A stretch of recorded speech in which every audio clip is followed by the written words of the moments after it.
সারাদিন রোজার পর ইফতারের টেবিলে চাই ঠান্ডা, সতেজ আর এনার্জিতে ভরপুর কিছু। তাই আজকে আমি একসাথে তৈরি করে দেখাবো ৩ রকমের মজার লাচ্ছি। একটা হবে এনার্জি বুস্টার, একটা হবে ফ্রুটি অর রিফ্রেশিং, আরেকটা হবে বাচ্চাদের ফ্লেভার চকলেটের স্বাদ। আজকে একদম সহজভাবে আপনাদেরকে ৩ রকম লাচ্ছি তৈরি করে দেখিয়ে দিব। আসসালামু আলাইকুম এভরিওয়ান, ওয়েলকাম টু মেহনুস মমস কিচেন। মাত্র কয়েক মিনিটে তৈরি করে দেখিয়ে দিব। তার জন্য একটি ব্লেন্ডার জারে হাফ কাপ টক দই নিয়ে নিলাম। সেই সাথে এখানে 10টি মতো আমি কাঠবাদাম নিয়েছি। কাঠবাদামগুলোকে আমি পানিতে সেদ্ধ করে খোসাটা ছাড়িয়ে নিয়েছিলাম। এখানে 6টি মতো আমি নরম খেজুর নিয়েছিলাম। খেজুরের আমি বিচিটা ফেলে দিয়েছি। একদম সফট নরম খেজুর নিতে হবে, আর শক্ত খেজুর হলে গরম পানিতে ভিজিয়ে রাখবেন। 1 চিমটি মতো লবণ দিয়ে দিয়েছি। সে সাথে এখানে দিয়ে দিলাম 1 টেবিল স্পুন গুঁড়া দুধ। তারপর এখানে আমি মিষ্টির জন্য দিয়ে দিলাম 1 টেবিল স্পুন মধু। মধু দিয়ে দেওয়ার পর এর মধ্যে আমি দিয়ে দিলাম তরল দুধ 1 কাপ। ঠান্ডা তরল দুধ নিয়ে নিতে হবে। আমি যেহেতু 1 গ্লাসের মতো বানাবো, তাই সেই পরিমাণের আমি লাচ্ছিটা তৈরি করে নিলাম। এরপর ব্লেন্ডার জারের মুখটা বন্ধ করে পালস মোড দিয়ে এটাকে ব্লেন্ড করে নিতে হবে একদম স্মুথলি। দেখতেই পেলেন কত সহজে তৈরি হয়ে গেল একটি এনার্জি লাচ্ছি। এবার আরেকটি লাচ্ছি তৈরি করার জন্য আমি ব্লেন্ডার জারে হাফ কাপ টক দই নিয়ে নিলাম।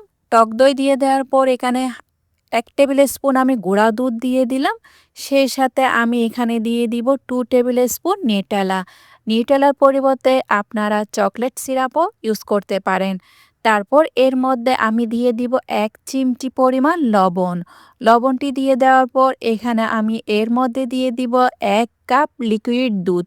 তরল দুধ, ঠান্ডা তরল দুধ ইউজ করতে হবে। এবার ব্লেন্ডার জারের মুখটা বন্ধ করে ভালো করে এটাকে ব্লেন্ড করে নিতে হবে। বাস তৈরি হয়ে গিয়েছে বাচ্চাদের জন্য মজাদার চকলেট লাচ্ছি।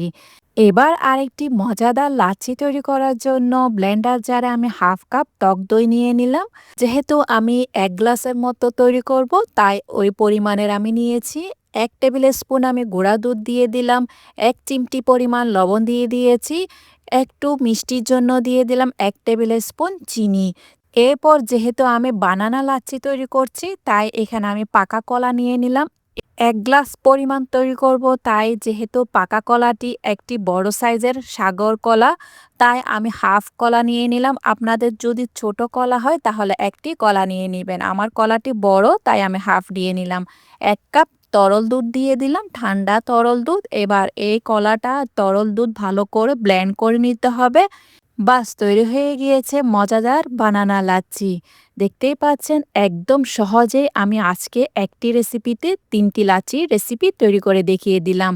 এরপর উপর দিয়ে আমি কিছুটা আইস কিউব দিয়ে দিলাম। যখনই আপনারা এটা পান করবেন, আইস কিউব দিয়ে বা বরফ কুচি দিয়ে পান করে ঠান্ডা ঠান্ডা পরিবেশন করে নেবেন।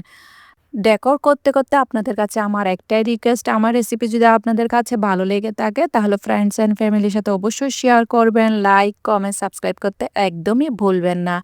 আজকে তাহলে এই পর্যন্ত। দেখা হচ্ছে নতুন আরেকটি রেসিপি নিয়ে। সেই পর্যন্ত ভালো থাকবেন, সুস্থ থাকবেন আর আমার জন্য দোয়া করবেন।